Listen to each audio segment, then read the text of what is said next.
पंचायत चुनाव तो आप लोगों को भी मालूम है, पेपर में भी आ रहा है और सभी लोगों को मालूम है कि पंचायत चुनाव हम लोगों का अब लगभग सिर पे है।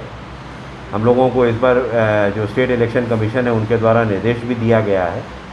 स्टेट में टोटल 10 चरणों में पंचायत चुनाव होना है। हमारे ज़िला में क्योंकि 7 ही प्रखंड हैं, इसलिए हमारे यहाँ 8 चरण में पंचायत चुनाव किए जाएंगे। 8 चरण में एक ही प्रखंड ऐसा है जो सूर्यगढ़ा प्रखंड, जो कि बड़ा प्रखंड है, वहाँ पे 2 चरण में किया जाएगा। और हम लोगों ने पंचायत चुनाव का जो चरण है वो इस तरीके से सिलेक्ट किया है कि हम लोग पहले जो बाढ़ प्रभावित क्षेत्र नहीं होते हैं, हम लोगों ने उनको अपने प्रायोरिटी में रखा है। और हमने आग्रह किया है स्टेट इलेक्शन कमीशन से कि उसकी अनुमति हमें दी जाए। अभी फॉर्मल कम्युनिकेट नहीं हुआ है कि अनुमति दी गई है नहीं, लेकिन एक तरीके से हम लोग मान के चल रहे हैं कि अनुमति हमको मिल जाएगी। और हम लोगों ने जो कहा है वो पहले हलसी का हम लोग करेंगे प्रथम चरण में, द्वितीय चरण में रामगढ़ चौक, तीसरे में हम लोग करेंगे चानन, चौथे में लखीसराय और 5वां छठा हम लोग रखे हैं सूर्यगढ़ा, 7वां हमारा रहेगा बढ़िया और 8वां हमारा पिपरिया। तो ये हम इस ऑर्डर में किए हैं कि जो सबसे ज़्यादा बाढ़ प्रभावित होते हैं सबसे आखिरी में रहेंगे और जो बाढ़ से प्रभावित नहीं होते हैं वो सबसे शुरू में रहेंगे। इस बार जो चुनाव होगा वो मिश्रित पद्धति से होगा। 6 पद हमारे रहते हैं, आप सभी लोगों को मालूम है। तो 2 पद हमारे पंच के और सरपंच के वो जो है बैलेट पेपर से, बैलेट बॉक्स के माध्यम से, जो पुरानी पद्धति थी चुनाव कराने की उसके माध्यम से होगा।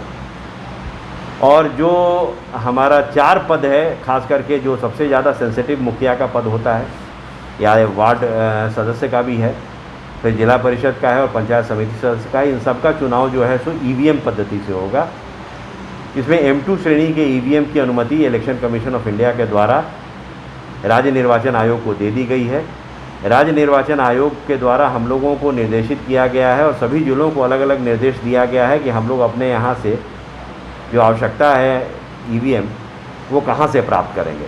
लखीसराय ज़िला को इसके लिए केरला दिया गया है और केरला में हमारे 2 ज़िले हैं, कन्नूर डिस्ट्रिक्ट और ये वायनाड डिस्ट्रिक्ट, वहाँ से हमारे यहाँ ईवीएम आएंगे।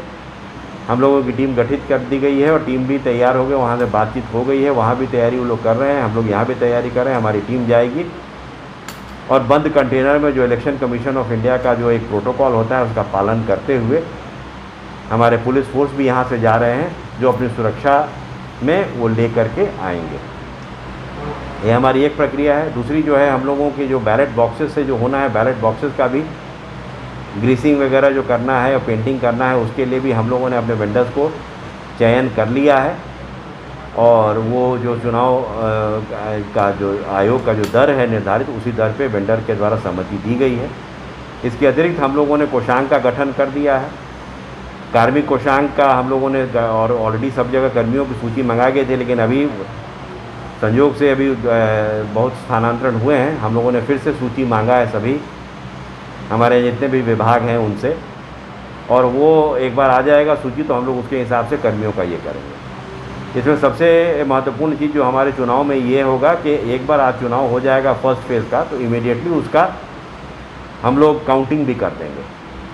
आज जैसे चुनाव हो रहा है तो एक दिन बीच करके अगले दिन काउंटिंग हो जाएगा और काउंटिंग होने के बाद फिर से मशीन जो है उनको अगले चरण के लिए तैयार किया जाएगा। लेकिन हम लोग की जो मशीनें आ रही हैं, जैसे अगर आज जो मशीन आई है उसको 2 भाग में कर लिया जाएगा, एक फर्स्ट फेज़ में और एक दूसरा भाग जो है सेकंड फेज़ के लिए यूज़ होगा। अब फर्स्ट वाले फेज़ का पहले चुनाव हो जाएगा, उसकी काउंटिंग हो जाएगी, रिजल्ट डिक्लेयर हो जाएगा, तो उसको हम लोग थर्ड फेज़ के लिए फिर से उसका FLC करके तैयार कर देंगे। तो फर्स्ट फेज़ और थर्ड फेज़ के बीच में लगभग 12 दिन का गैप होगा, जहाँ FLC वगैरह करके फिर से हम लोग नए सिरे से दूसरे चुनाव की तैयारी दूसरे प्रखंड के लिए कर लेंगे। कर्मियों का भी हम लोग इसी तरीके से सिलेक्शन कर रहे हैं। अगर कर्मियों की संख्या कम भी पड़ेगी तो फर्स्ट फेज़ वाले को थर्ड फेज़ में, थर्ड को फिर फिफ्थ फेज़ में यूज़ किया जा सकता है।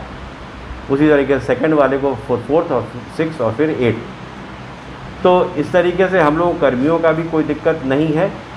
हम लोगों को पुलिस जो हमारे हैं वो नॉर्मली अभी जो है हमारे बिहार पुलिस है, हम लोगों ने BMP के लिए भी आग्रह किया और हमारे ऊपर में जो नक्सल क्षेत्र हैं उनका भी हम लोगों ने कोशिश किया है कि हमारे पास पैरामिलिट्री फोर्सेस है, अगर उसको अनुमति मिल जाती है तो हम लोग उसको यूज़ करेंगे, नहीं भी मिलती है तो अलग से BMP वगैरह ज़रूर रहें, ताकि कि हम लोग को नक्सल क्षेत्र को हम लोग पर्याप्त सुरक्षा देते हुए हम लोग वहाँ पर चुनाव कार्य संपन्न करा सकें। तो हम लोग सभी जगह हमारा जो है आज के दिन में हम लोग एक तरीके से काउंटिंग सेंटर हमारा जो है, जो हम लोग पहले भी विधानसभा में रखे थे, वो हमारा पॉलिटेक्निक है। क्योंकि आप लोग भी समझ गए हमारी बात से कि हम लोगों को एक बार काउंटिंग करना है तो एक बार में एक ही का काउंटिंग होगा, और मैक्सिमम हमारे 2 ही चरण के हमारे स्ट्रांग रूम रह सकते हैं। जैसे फर्स्ट फेज़ और सेकेंड और थर्ड फेज़ के बीच में गैप हो जाएगा लंबा, लेकिन फर्स्ट और सेकेंड फेज़ के बीच में 3 दिन का ही गैप होगा, और सेकेंड के बाद फिर फोर्थ में फिर 12 दिन का गैप हो जाएगा। तो इस तरीके से हमारा है कि हम लोग 2 स्ट्रांग रूम भी प्रिपेयर करेंगे, तो हम लोगों के 2 set of strong room prepare करेंगे तो हम लोग जो है सो चुनाव आराम से करा लेंगे। और हमारे पास हमारे पॉलिटेक्निक में पर्याप्त जगह है जहाँ कि हम लोग आराम से स्ट्रांग रूम बना करके और काउंटिंग भी करा लेंगे सफलतापूर्वक। एक तरीके से हम लोगों की प्लानिंग सारी हो गई है। हम लोगों ने कई बार अपने यहाँ जो हमारे जो इलेक्शन में लगे हुए पदाधिकारी और कर्मी हैं उनको ट्रेनिंग भी दिया है और बता भी दिया है। आगे जैसा भी चुनाव आयोग का निर्देश होगा हम लोग उसके अनुरूप कार्य करेंगे, और इसमें आप लोगों को जानकारी समय समय पर अगर कोई बदलाव होता है तो ज़रूर देंगे। Thank you.